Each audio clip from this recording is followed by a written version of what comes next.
and welcome to our discussion today on the managerial accounting special decision of accepting special orders from customers. We're going to talk about the use of differential or relevant cost analysis to determine whether it's wise for a company to accept a special order. So first of all, we have to understand how a company normally prices their product.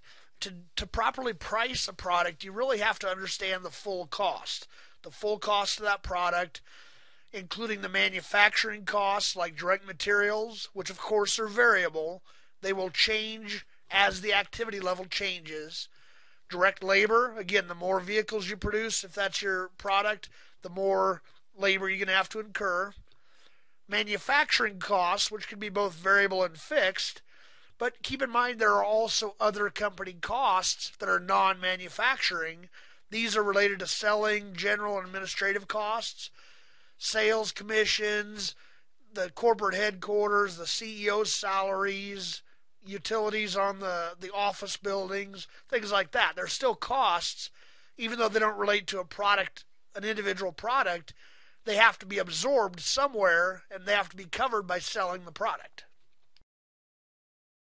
So that's what we're getting at here. The pricing has to take all of those costs into consideration at some point. Now, again, this is full cost. At some point, we have to cover all these costs, including all of these manufacturing and non-manufacturing overhead costs. So let's go back to the concept of break-even analysis.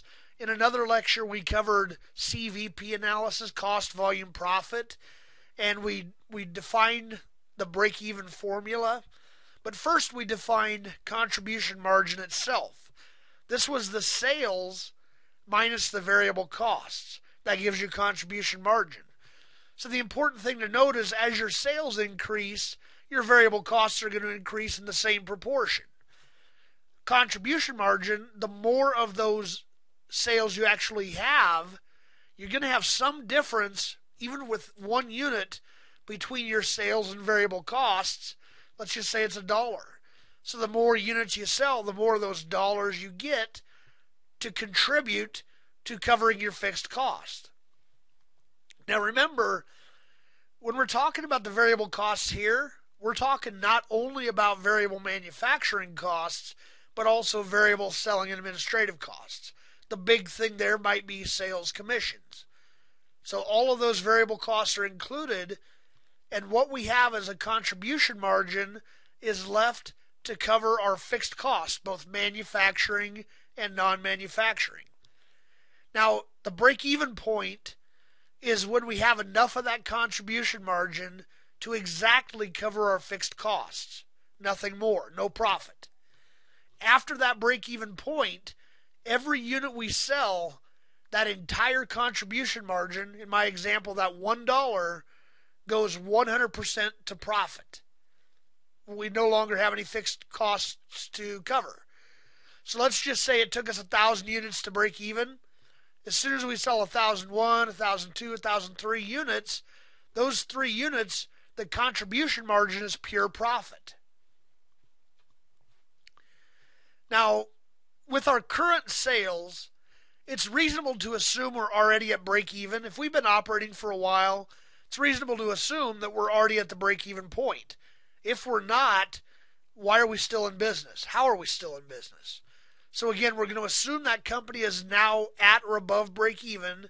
In other words, they're covering all their fixed costs. Hopefully they have a little bit of profit already. Now we're going to start talking about this special order decision. The special order comes in from a customer. A lot of times in textbooks they'll say this customer is from a different region altogether. They're from out of town or whatever the case may be. They're not a normal customer. It's some other customer. They're saying, we don't want to pay $10 per unit. We'll give you $6 per unit. Will you accept it? And again, it's usually a fairly substantial discount because the challenge is figuring out whether this is worth it. So the question is always, should we accept it? And the answer is always only if it adds to profit. If it doesn't add to profit, we don't want to accept it. But even if it adds just a dollar or 10 cents, really anything to profit, then it's wise to at least consider it. So let's take a look at a current pricing example. So in this particular example, we have direct materials per unit, direct labor per unit, variable manufacturing overhead per unit, and variable selling and administrative costs per unit. Those are all variable costs, so we can easily identify a per unit cost. But notice we have the fixed costs, manufacturing overhead and selling and administrative, at a total level, total amount. We didn't break it into a per unit amount yet. Now let's just assume our current operation is 1,000 units. We're not saying this is our capacity. We're just saying this is our current operation. So really we want to know what should the minimum price be for a regular sale. Remember, we want to have a cost that covers all of our full costs. A price that covers our full costs, including variable and fixed, manufacturing and selling and overhead, selling and administrative. So what we need to do first of all is figure out how much of that overhead is going to be spread out over these existing 1,000 units. So the $10,000 fixed manufacturing overhead divided by 1,000 current units sold, that adds in $10 per unit of fixed manufacturing overhead. $8,000 of fixed selling and administrative divided by 1,000 units gives us $8 per unit fixed selling and administrative. So we now want to add in all per unit costs to figure out what should our price be so that we can at least exist at this 1,000 units. So we have all the ones that were listed for us before, the variables, plus we're going to add in the fixed manufacturing overhead and fixed selling administrative. If you add all of those up, you end up with $80. Now, that's total cost. Our price at a very minimum has to be $80, but that leaves us with zero profit. So really we want to set this price somewhere above $80. So let's say this company desires a 20% profit. So they want 20% on top of that cost. That's an additional $16.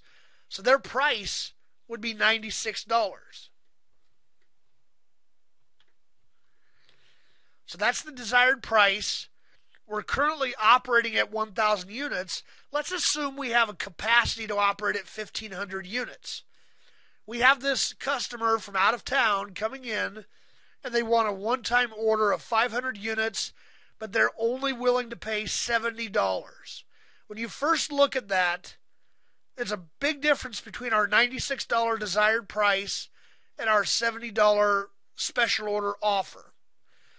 So at first glance, managers may say, no way, we're not giving you a $26 discount. That's the first thought. But the second thought, then you take a look at the total cost. It's $80. That special order is considerably less than the total cost. So not only are they willing to pay our cost plus profit, they're unwilling to pay our cost altogether by $10. So now at, whether you want to say first glance or maybe this is your second glance, we would still apparently not want to accept that price. Now again, that's just the appearance. The important thing to understand there is that we have already covered our fixed costs. So every new unit we sell, the contribution margin goes straight to profit.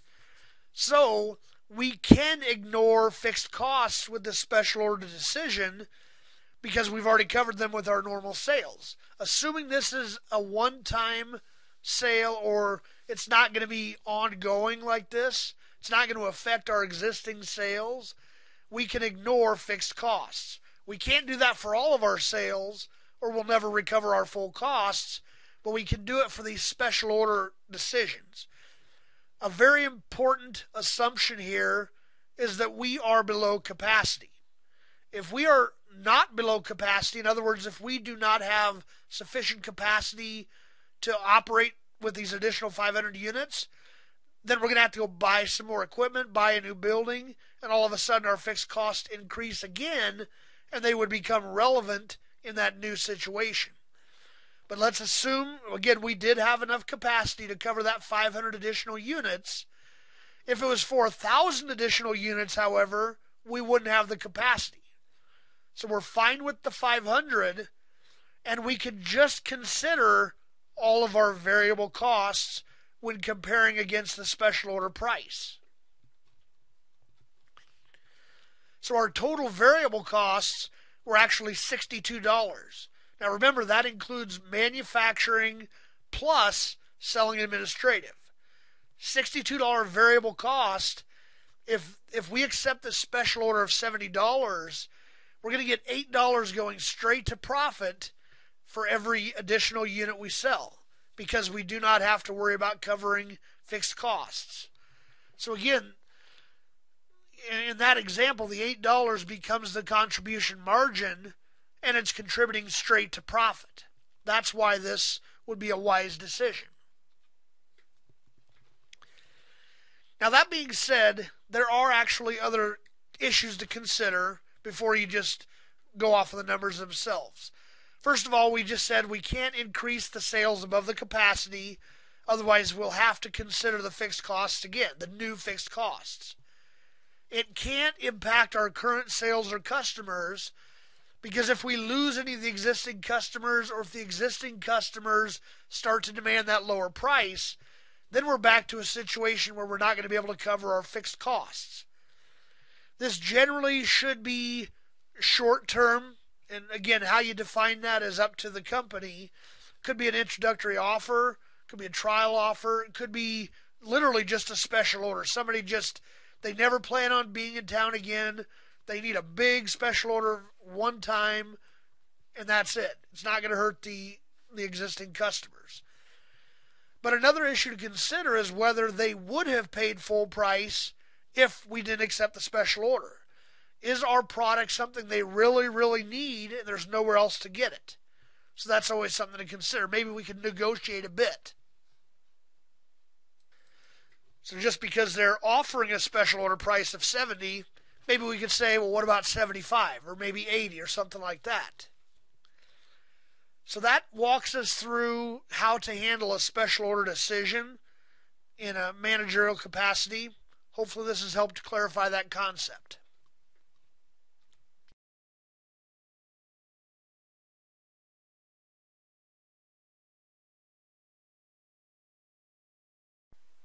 Thank you for watching my accounting video on YouTube.com. I hope you've enjoyed that information. Accounting can be a difficult topic to conquer, and sometimes you just need additional information or assistance outside of the classroom. If you feel like you need some additional information, some additional resources, come visit my Udemy.com course. I have a variety of financial and managerial cost accounting courses available that may be able to assist you if you're having trouble with a particular course. In these courses at Udemy.com, I have additional lectures on a variety of accounting topics. We also have downloadable Excel templates for all of the various practice exercises we work, as well as a video walkthrough of the solution. I continue to update these practice exercises, so even after you join, you may see some new exercises. It's all geared toward helping you to understand the topics. So in addition to those additional lectures and the practice exercises, we also have quizzes and tests to help gauge your understanding of the topic.